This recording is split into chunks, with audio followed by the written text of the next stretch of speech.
Hello.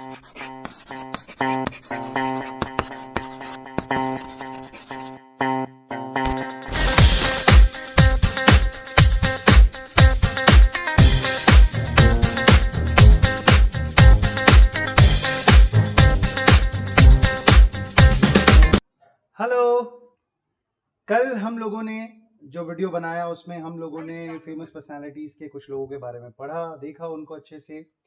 आज उसी की कंटिन्यूएशन है, उसी को कंटिन्यू करते हैं।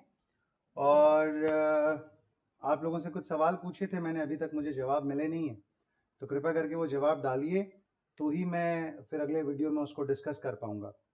चलिए, आज भी हमारा ये पहचान कौन सीरीज चालू है, तो पहचानिए जरा ये व्यक्ति कौन है। पहचान पा रहे हैं कौन है ये व्यक्ति? अभी अब तो पक्का पहचान पा रहे होंगे।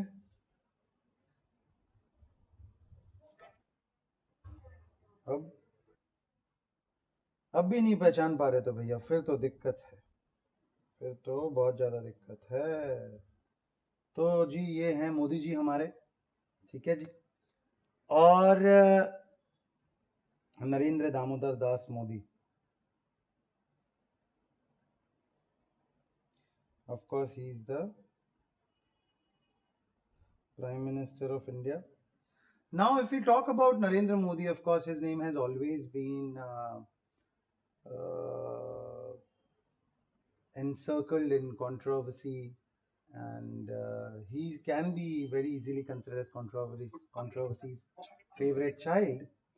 But then there are two completely different angles to look at Narendra Modi. Like there is no midway, right? You either hate him or you love him. There's no midway in his case. So there are people who love him, and the ones who love him are often considered as bhakts. उनके लिए जो slang बनाया है, जो abusive word बनाया है उनके लिए, वो बनाया है भक्त। तो भक्तों के लिए मोदी क्या है? भक्तों के लिए मोदी वो व्यक्ति है जिसने जम्मू कश्मीर का मुद्दा जो पिछले 50-60 सालों से पेंडिंग पड़ा था वो सॉल्व कर दिया, और जम्मू एंड कश्मीर को और लद्दाख को दो अलग अलग इंडिपेंडेंट यूनियन टेरिटरीज बना दी। स्पेशल स्टेटस का जो दर्जा था 370 वगैरह सब खत्म हो गया। दूसरा, राम मंदिर। अभी how can we forget this is the most important news item these days. So Ram Mandir का मुद्दा जो कुछ 450 पौने 500 सालों से पेंडिंग था, उसे सुलझाया गया। ट्रिपल तलाक का मुद्दा भी तकरीबन 35-40 सालों से ड्यू पड़ा था। क्या नाम था उनका, क्या बानो, नाम याद नहीं आ रहा मुझे, जिन्होंने राजीव गांधी तक को इन्वॉल्व करने का प्रयास करा था, because at a very old age her husband had left her, and then this woman approached every possible help to secure child support and alimony, कि भाई ऐसे कोई किसी को तलाक नहीं देना चाहिए, और दे देता है तो फिर उसके बाद उसकी जिम्मेदारियां, फरीन बानो या फरहान बानो, क्या नाम था उसका, कोई नहीं, याद आएगा तो बताता हूँ।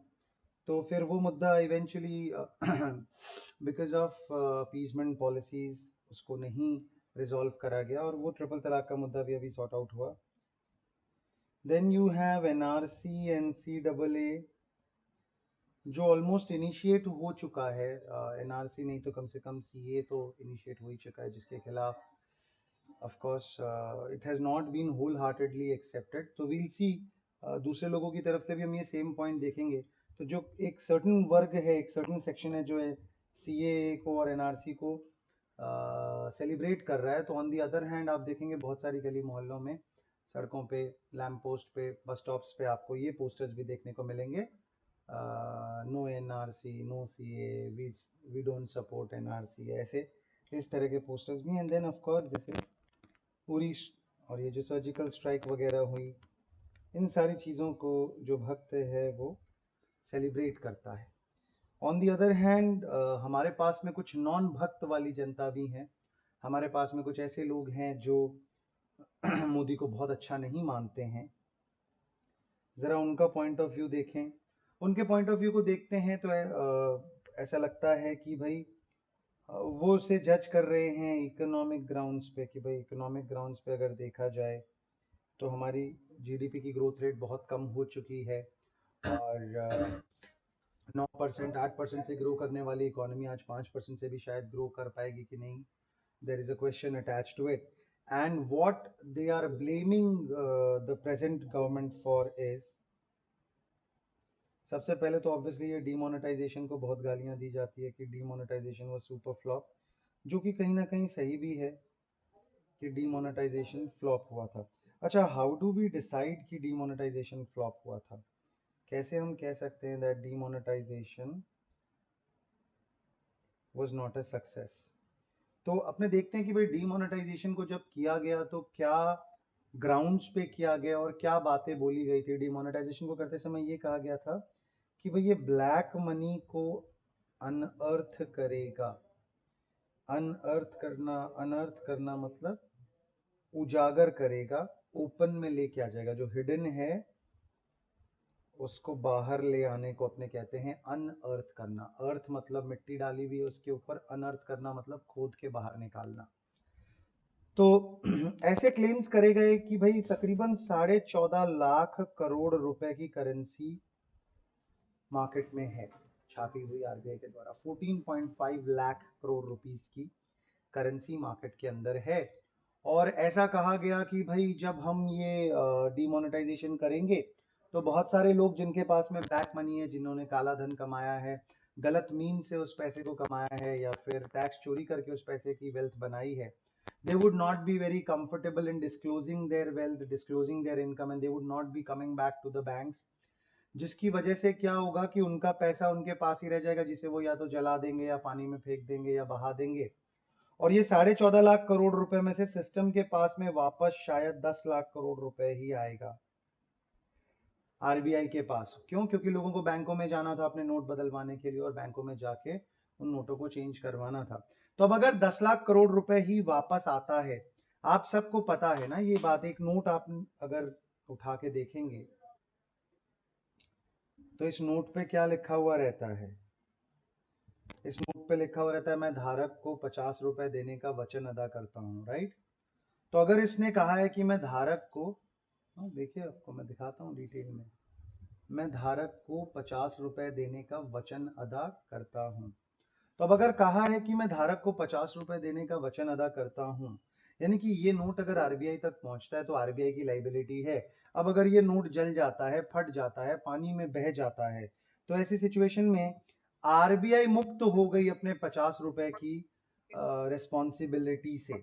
तो ऐसा ही कुछ गवर्नमेंट ने कहा था कि भाई गवर्नमेंट के पास में वापस 10 लाख करोड़ ही आएगा तो गवर्नमेंट तकरीबन 4.5 लाख करोड़ रुपए की जो बर्डन है उससे मुक्त हो जाएगी and government would be able to print fresh notes of that amount and then they would be able to use that money for countries development, for countries betterment.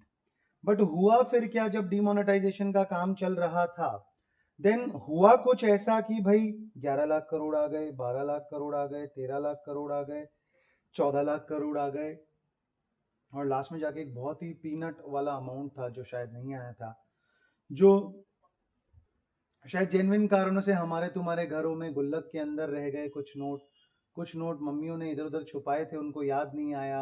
बहन ने कुछ नोट इधर उधर छुपा रखे थे, वो उसे याद नहीं, और वो नोट शायद रह गए। वरना बाकी लगभग सारा का सारा जो पैसा था वो सिस्टम तक पहुंच गया। और इनफैक्ट देखिए कितनी खूबसूरत उसकी लॉन्ड्री हो गई। सारा जो ब्लैक मनी था वो ऑटोमेटिकली वाइट बन गया। क्यों? क्योंकि अब ये सारा पैसा ऑफिशियल बैंकिंग या फाइनेंशियल सिस्टम जो था उसके अंदर से मूव हुआ था, उसके अंदर से राउट हुआ था। तो वो जो ब्लैक मनी था वो वापस वाइट बन गया और गवर्नमेंट को एक्चुअली कोई बहुत बड़ा बेनिफिट हुआ नहीं। अभी रिसेंटली एक बुक लॉन्च हुई, I don't remember the name of the author, कुछ 2-3 दिन पहले ही ये बुक लॉन्च हुआ है, जिसमें एक व्यक्ति ने कहा है कि Pakistan had almost everything to keep the currencies in control and that's why demonetization was required. So there's a new angle that is being introduced to it. Of course हम जानते हैं that पाकिस्तान काउंटरफीट करता था। Counterfeit यानी India के नकली note छापना। But then वो what is stopping them from doing that with the new currency as well? ठीक है ना? तो बहुत सारे जो कारण दिए गए थे फॉर डीमोनेटाइजेशन, उसमें ऑफ कोर्स सबसे पहले कारण में ये ब्लैक मनी का एजेंडा था। एक और जो कारण दिया गया था वो ये था कि भाई टेरर फाइनेंसिंग पे रोक लगेगी, यानी कि स्पेसिफिकली अगर मैं बीजेपी की भाषा इस्तेमाल करूं तो जो पत्थरबाज हैं जम्मू कश्मीर के, उनको जो 500-500 रुपए दे के कोई भी बरगला के पत्थर फेंकने के लिए आर्मी के ऊपर ले आता था, वो बंद हो जाएगा। और जो टेरर फाइनेंसिंग हो रही है उस पर बहुत बड़ी रोक लगेगी। That remains to be seen, because इसके बाद में अभी तो जो सर्कमस्टांसेस जम्मू एंड कश्मीर में है, वहाँ पे आर्मी डिप्लॉयमेंट काफ़ी ज़्यादा रहा है, of course because of the repeal of 370 and जो जम्मू एंड कश्मीर को अलग अलग हिस्से में बांटा गया है। तो we need to see yet the effectiveness of that, ठीक है। बट फाइनेंशियल टर्म्स में या इकोनॉमिक टर्म्स में तो ऑब्वियसली वो सुपर फेल ही रहा, क्योंकि लोगों ने जुगाड़ करके सेटिंग करके। वैसे आप लोग याद कीजिए कैसा दिन था वो 8 तारीख की जो वो रात थी जब डीमोनेटाइजेशन डिक्लेयर हुआ था। क्या माहौल था आपके घरों में? क्या आपके घरों में लोग रात को आसानी से जिस समय नॉर्मली सोया करते थे उसी समय सो गए थे या जगे हुए थे? अगर सब चैन की नींद सो गए थे तो आपके लिए चिंता का विषय है बच्चे, क्योंकि अगर सब चैन की नींद सो गए थे मतलब पापा जी ने कुछ पैसा इधर उधर छुपा के रखा नहीं है, तो जो है वो घर के साथ अंदर ही है और तुम्हें अपने बुढ़ापे के सहारे के लिए खुद ही कमाना पड़ेगा। लेकिन हाँ, अगर वो रात भर बेचैन थे और परेशान थे तो शायद अच्छी बात है, उन्होंने कुछ ना कुछ जुगाड़ करके रखा हुआ है जो आपको शायद काम आएगा। ठीक है जी।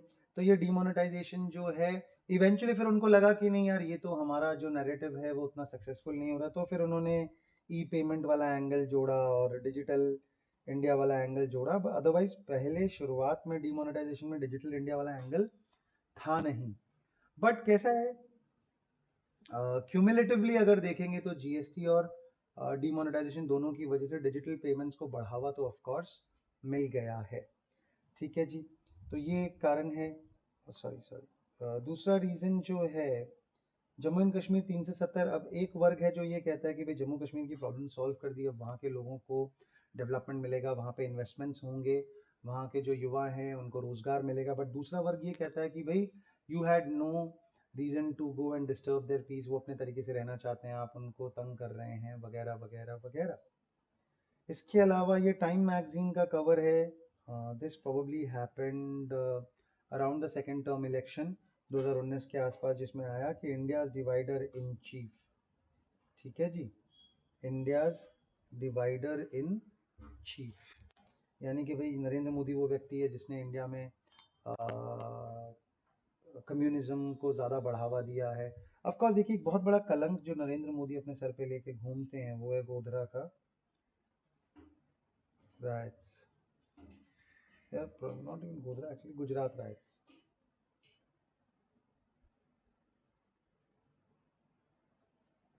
Gujarat right.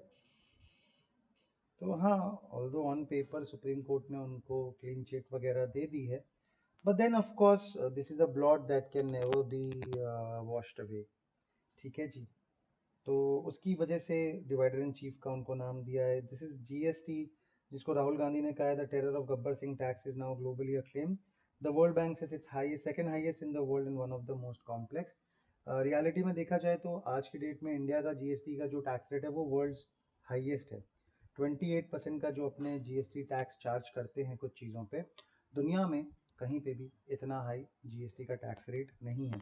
But then what remains to be seen is and what needs to be appreciated is, दुनिया में अगर टैक्स स्ट्रक्चर है तो इसका कवरेज बहुत बड़ा है, यानी कि ऑलमोस्ट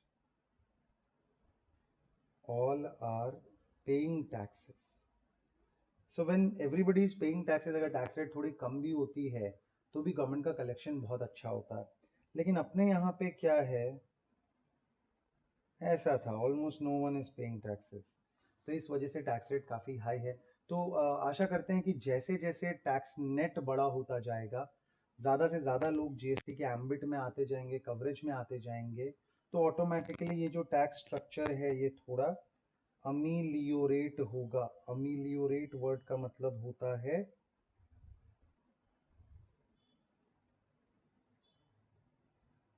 अमीलियोरेट वर्ड का मतलब होता है इम्प्रूव।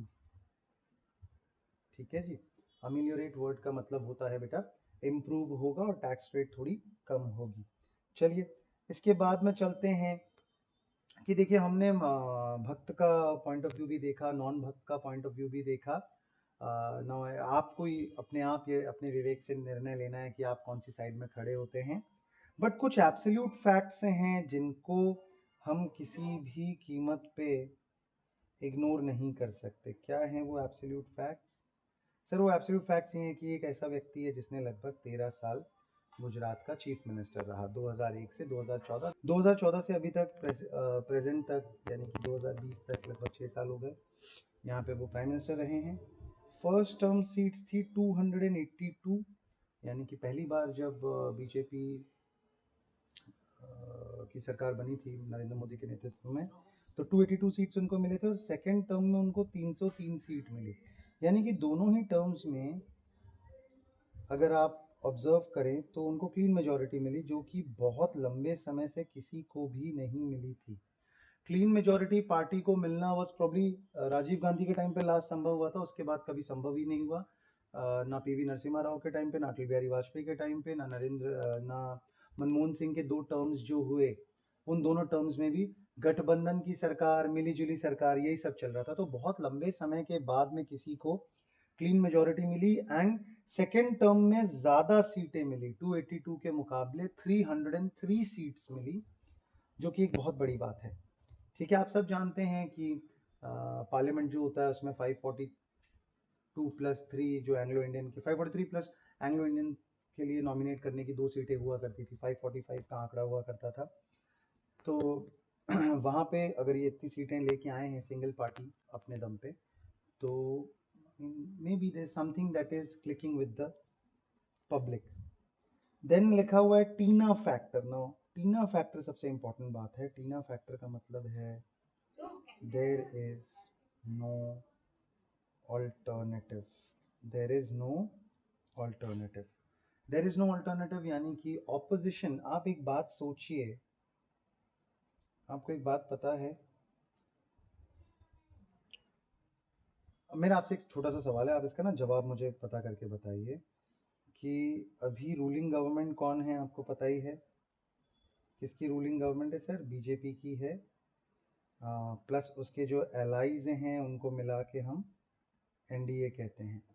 ठीक है जी, बहुत बढ़िया। अब मेरा आपसे सवाल ये है कि पार्लियामेंट में ऑपोजिशन पार्टी कौन है? बस इतना सा सवाल है। क्या सवाल है? इंडिया के पार्लियामेंट में ऑपोजिशन पार्टी कौन है? ये आप सवाल का जवाब पता करके मुझे कमेंट सेक्शन में बताएं। पार्लियामेंट में ऑपोजिशन पार्टी कौन है? ठीक है, सिंपल सा सवाल। चल, ओके। अब हम एक और पहचान कौन पे आए हैं, और आपको एक्चुअली क्या हो गया बेटे, इतनी ज़्यादा हड़बड़ी क्यों है? पहचानिए कौन है ये व्यक्ति। यहाँ देख के शायद आप पहचान जाएं। This is Donald Trump. ये उनका एक शो आता था द अप्रेंटाइज करके, जिसमें he was pretending to be a rich man। ऐसा शो का सेटअप था। That's what he does really well, pretend to be a rich man, right? So of course Donald Trump, और नरेंद्र मोदी की भाषा में कहें तो डोनाल्ड ट्रम्प। डोनाल्ड ट्रम्प आप लोग जानते हैं कि यूएस के प्रेसिडेंट हैं। बहुत ही बढ़िया। क्या टाइमलाइन है इनकी? 1946 Trump is born in New York City. 1968 Trump graduates from the University of Pennsylvania Wharton School of Finance. 1971 Trump takes control of his father's real estate company. So his father was anyways engaged into real estate business.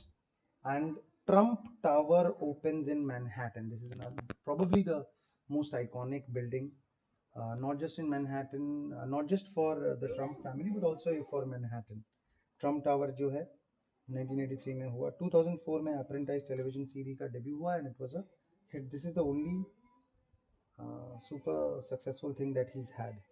Republicans officially named Trump as their presidential nominee 2016. और नवंबर 2016 में Trump जो है वो president बन जाते हैं। अभी 2020 में सेकेंड टर्म के लिए वो चुनाव लड़ेंगे, इलेक्शन होंगे अभी। Let's see what's gonna happen over there.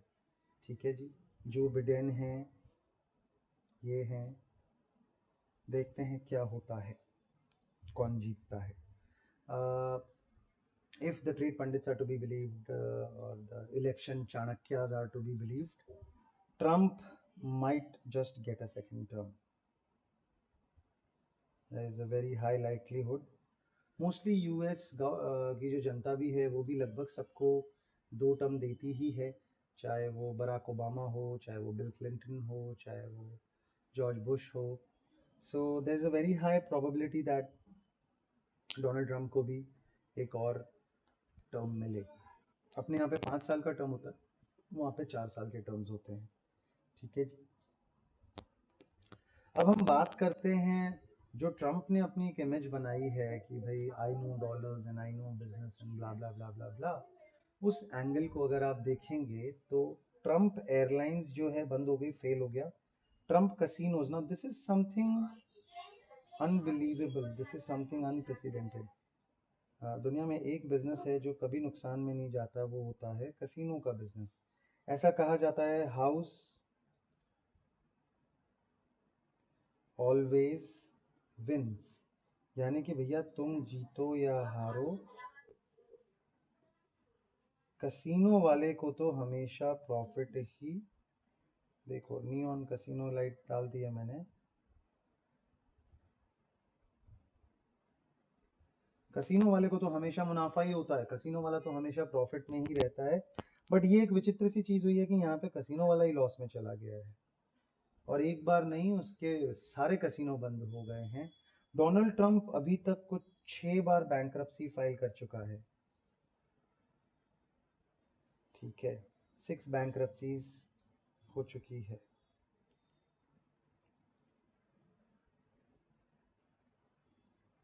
So Trump casinos failed, Trump marriages failed, Trump mortgage failed, Trump university उन्होंने बनाई थी जैसे डेल कार्नेगी के फुटप्रिंट्स पे चलते हुए, which would talk about personality development and lecture circuits and all of that, but that was a failure. Trump vodka failed, China connection failed, bankruptcy 6. So remind me again what makes him a winner. ठीक है जी, तो यहाँ देखा जाए तो बहुत सारे personal failures हैं। एक और बात ऐसी कहा जाता है कि भाई ट्रम्प जो है, ऐसा कहते हैं कि जब ही इनहेरिटेड हिज फादर्स वेल्थ या बिजनेस या जो भी, तो उनको तकरीबन $200 मिलियन मिले। 200 मिलियन $200 मिलियन।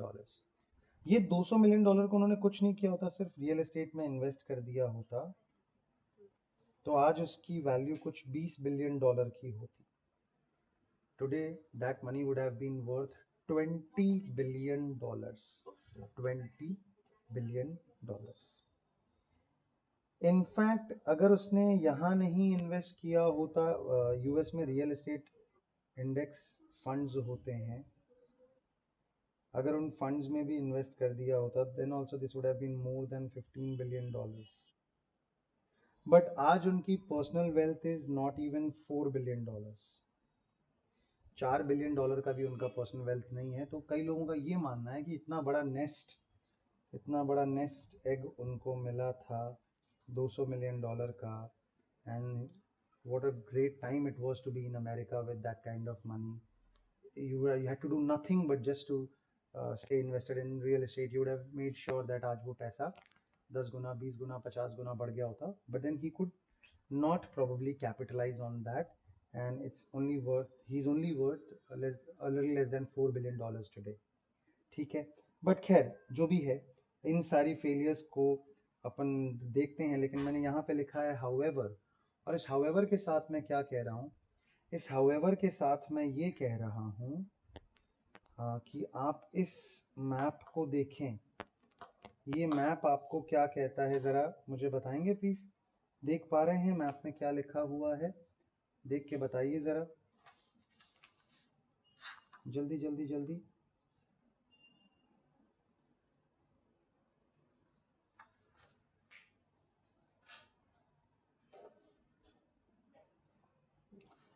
तो ऑब्वियसली आप सबको पता होगा कि जब ट्रम्प इलेक्शन लड़ रहे थे 2016 में, सॉरी 2014 तो हमारे मोदी जी का है,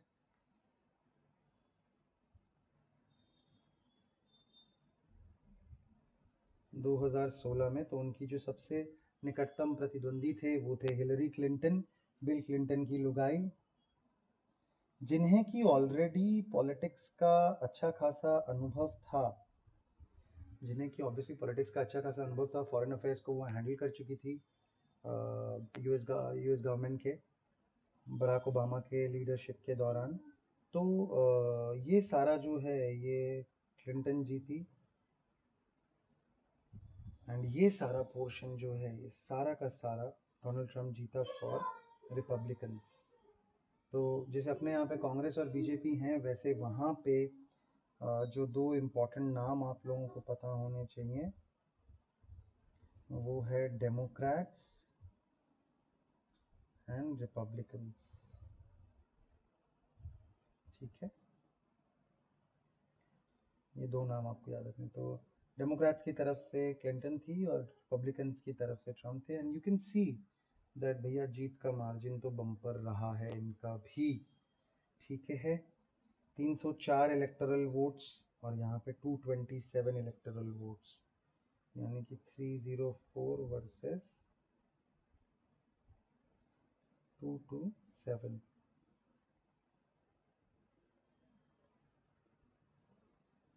सो इस तरह का रहा है। ठीक है जी। तो what is to be seen over here is that suddenly world over soft leaders or probably liberals as they are being called as, and इसके साथ साथ जो लेफ्टिस्ट एजेंडा है कम्युनिज्म वाला, ये सारी चीजें they are losing their popularity, and right wing या radical या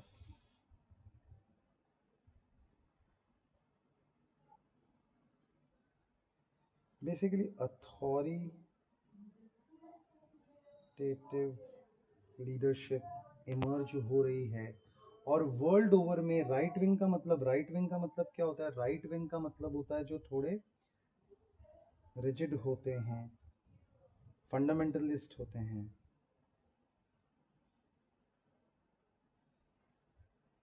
लेफ्ट और राइट दो साइड होती है।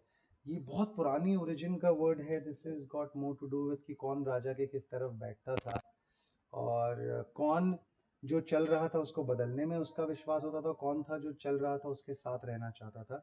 तो बेसिकली जो लोग कस्टम्स और ट्रेडिशंस जो चल रहे थे उनके साथ रहना चाहते थे उनको राइट विंगर्स कहते थे, और जो उनको चैलेंज करना चाहते थे उनको लेफ्ट विंगर्स कहते थे।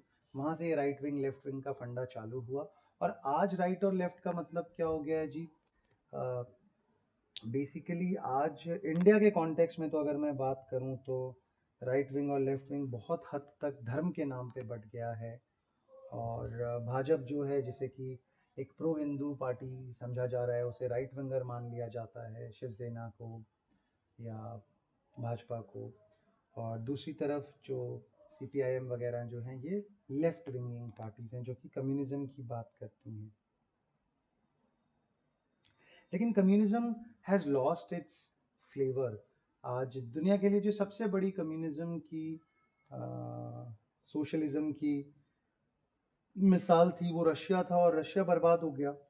यूएसएसआर जो कि किसी ज़माने में वर्ल्ड पावर हुआ करता था, आज उसका उतना वजूद, उस तरह का रुतबा नहीं रहा है।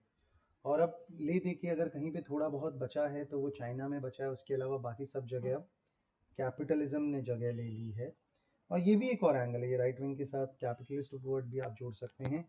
और इसी तरह के leaders all over the world ज़्यादा प्रोमिनेंट हो रहे हैं, चाहे वो हम रशिया की बात करें व्लादिमीर पुतिन की, या नरेंद्र मोदी की बात करें या डोनाल्ड ट्रंप की बात करें, तो इस तरह के लीडर्स का ज़्यादा बोलबाला दिखाई दे रहा है। ठीक है, चलिए। हाउडी मोदी, हाउडी मोदी आप सबको याद होगा बच्चों। Shared dreams bright futures, basically tourist company चला रहे हैं, भी तू मुझे तेरा घर घुमा दे, मैं तुझे अपना घर घुमा दूंगा।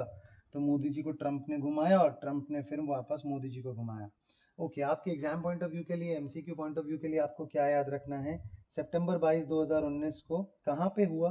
ह्यूस्टन में हुआ। कहाँ पे हुआ? ह्यूस्टन टेक्सास में ये वाला प्रोग्राम हुआ। A community summit in honour of the prime minister of India. Howdy Modi उसका नाम था, शेयर ड्रीम्स ब्राइट फ्यूचर उसका टैग था। ठीक है जी, तो तारीख और ह्यूस्टन याद रखना सबसे ज़्यादा ज़रूरी है। ठीक है जी, ये इस तरह का कुछ क्राउड आप देख सकते हैं, काफ़ी भीड़ उमड़ी इनको देखने के लिए। और फिर इसी का रेप्लिका, इसी का काउंटर पार्ट इंडिया में करा गया, और ये उस वहाँ के फोटोग्राफ्स से हैं। और ये फोटोग्राफ्स में obviously this is melaena Trump, जो डोनाल्ड ट्रंप की वाइफ हैं। इवांका जो उनकी डॉटर हैं, वो भी शायद आई थी इस मीटिंग में। और ये अहमदाबाद में हुआ ऑफ कोर्स। और इसका नाम क्या था? उसका नाम था हाउडी मोदी, इसका नाम था नमस्ते ट्रंप। ठीक है, ये तो आपने देखा होगा जिसमें उन्होंने विवेकानंद, शुचिन, चिंजूरखर, और फिर इसका बदला लेने के लिए मोदी जी ने भी कह दिया डोनाल्ड ट्रंप। ठीक है जी, तो ये इवेंट्स हुए। इसके बाद में हम जिनकी बात कर रहे हैं ये हैं, कौन है ज़रा पहचानो तो जी ये व्यक्ति, पहचान पा रहे हैं आप? नहीं सर। तो ये हैं भारत के रक्षा मंत्री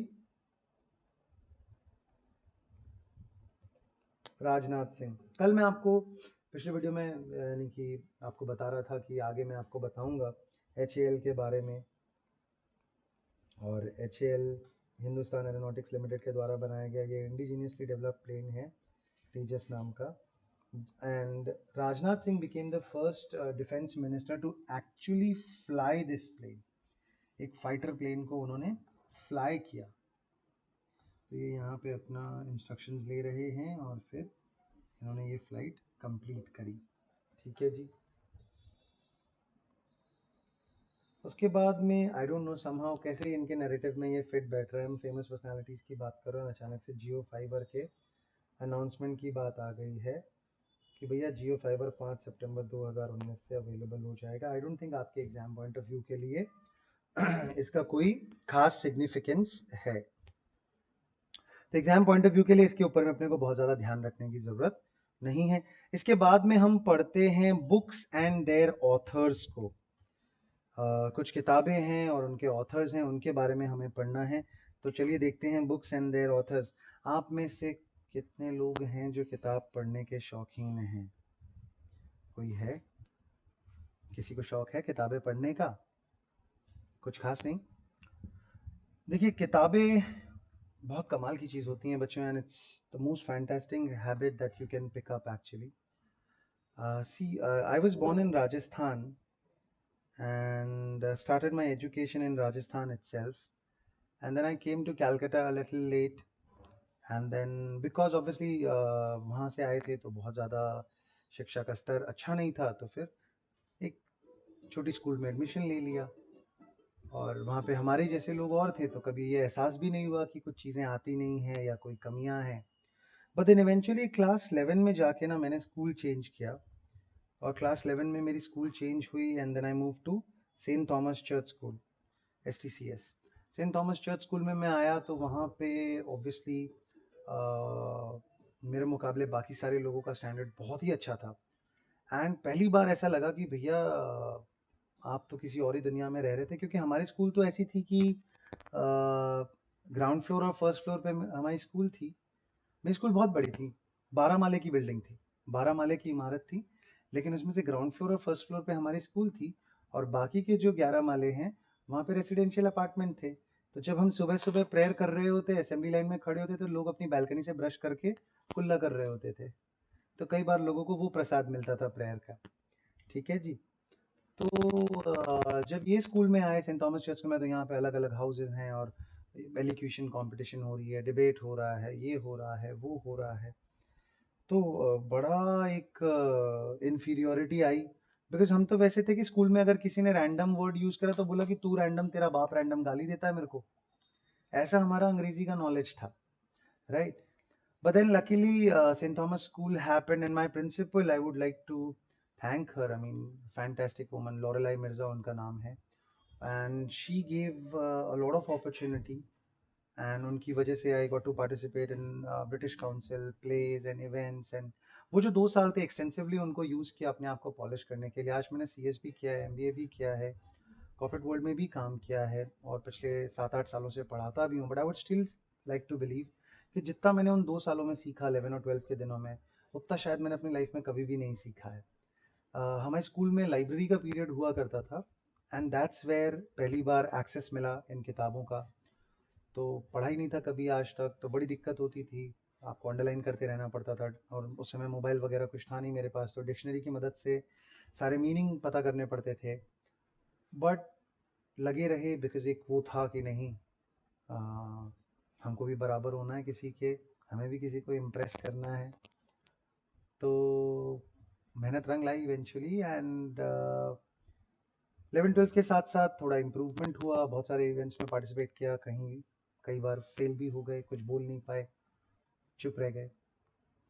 बट कई जगह पे धीरे धीरे स्टेज फ्राइट ख़त्म हुआ, एंड इवेंचुअली जब मैंने कैट का एग्ज़ाम दिया था फॉर माई MBA, तो मेरा कैट में जो VA, जिसे वर्बल एबिलिटी कहते हैं, इंग्लिश का जो सेक्शन आता है, उसमें 99.99 का स्कोर था।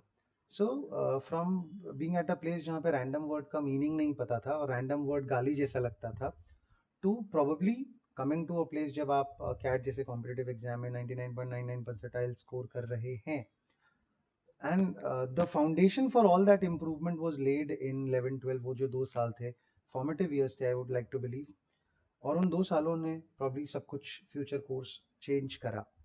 तो आप लोग, I don't exactly know at मेरे इस पूरी जर्नी के जो 2 स्पेक्ट्रम है, एक वो स्पेक्ट्रम है, आई एम श्योर आप मेरे जितने बुरे हालात में तो नहीं थे कि आपको कोई रैंडम कहे तो आपको वो गाली लगे।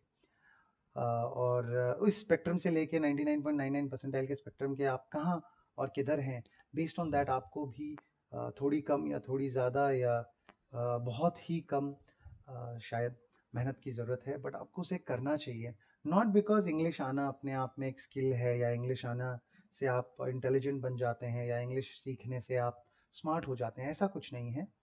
But then consider it as a necessity in the terms of business world के लिए। इससे ज़्यादा आसान लैंग्वेज कोई है नहीं। आसान इन द सेंस कि मैक्सिमम लोग ऑल ओवर द वर्ल्ड इसमें कम्युनिकेट कर सकते हैं। That's the only point that makes it any better.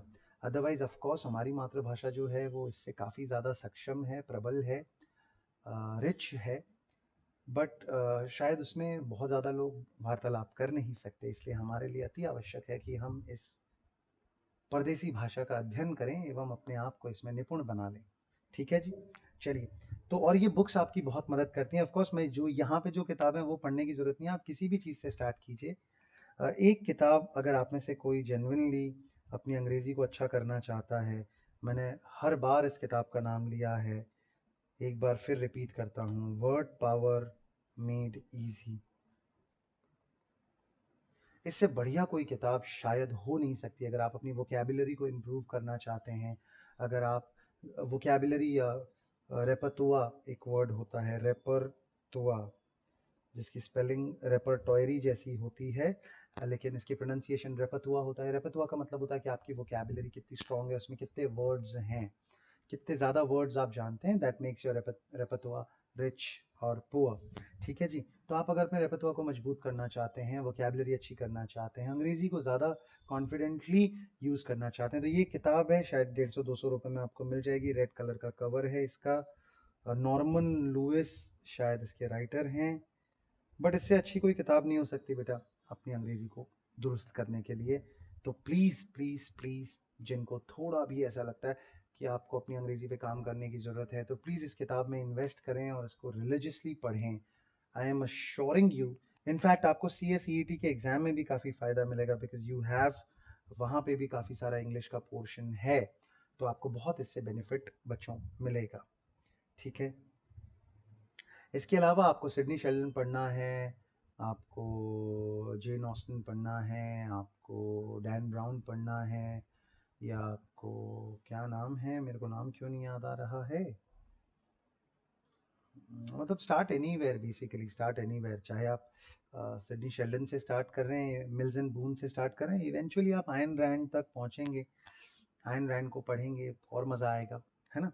But शुरू कीजिए, कहीं से भी शुरू कीजिए बेसिकली। चलिए, तो कर्म योद्धा ग्रंथ के बारे में हम बात करते हैं। कर्म योद्धा ग्रंथ, इसका विमोचन, विमोचन करना मतलब लॉन्च सेरेमनी जो है किताब को, जहाँ पे पहली बार लॉन्च करा गया, तो ये किसने किया है? अमित शाह, जो कि हमारे होम मिनिस्टर हैं। अभी कोरोना से पीड़ित हैं, इसलिए राम मंदिर के शिलान्यास में जा नहीं सके, बड़ा अफसोस रह गया इनको जीवन में अपने। हाँ जी, चलिए, आजकल काफ़ी मीम्स भी चल रही हैं इस बात की, that breakups are hard, and then Amit Shah कह रहा है कि I could not attend the ceremony because of COVID, है ना। तो देखा होगा आप लोगों ने शायद इंस्टाग्राम पे।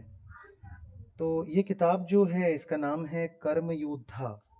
कर्म योद्धा ऑब्वियसली समवन हु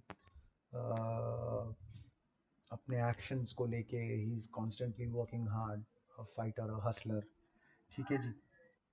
जनवरी 7 2020 को ये कार्यक्रम हुआ, 7/1/2020। ठीक है जी। आइए, एग्जाम में इससे क्या पूछा जा सकता है। The book talks about the 3 parts of PM Modi's life. पहला पार्ट है Modi dedicating his life to an ideology, कि भाई उनकी जीवन में जो फिलॉसफी। अब देखिए, ये किताब में मैं आपको पहले भी बता चुका हूँ, देखिए जो प्रेजेंट गवर्नमेंट होती है वो ऑब्वियसली हमारे सिलेबस को भी इन्फ्लुएंस करती है, हमारे लिटरेचर को इन्फ्लुएंस करती है। तो पहले नेहरू गांधी परिवार था, तो उसके अकॉर्डिंगली सिलेबसेस होते थे, उसके अकॉर्डिंगली लिटरेचर हुआ करता था।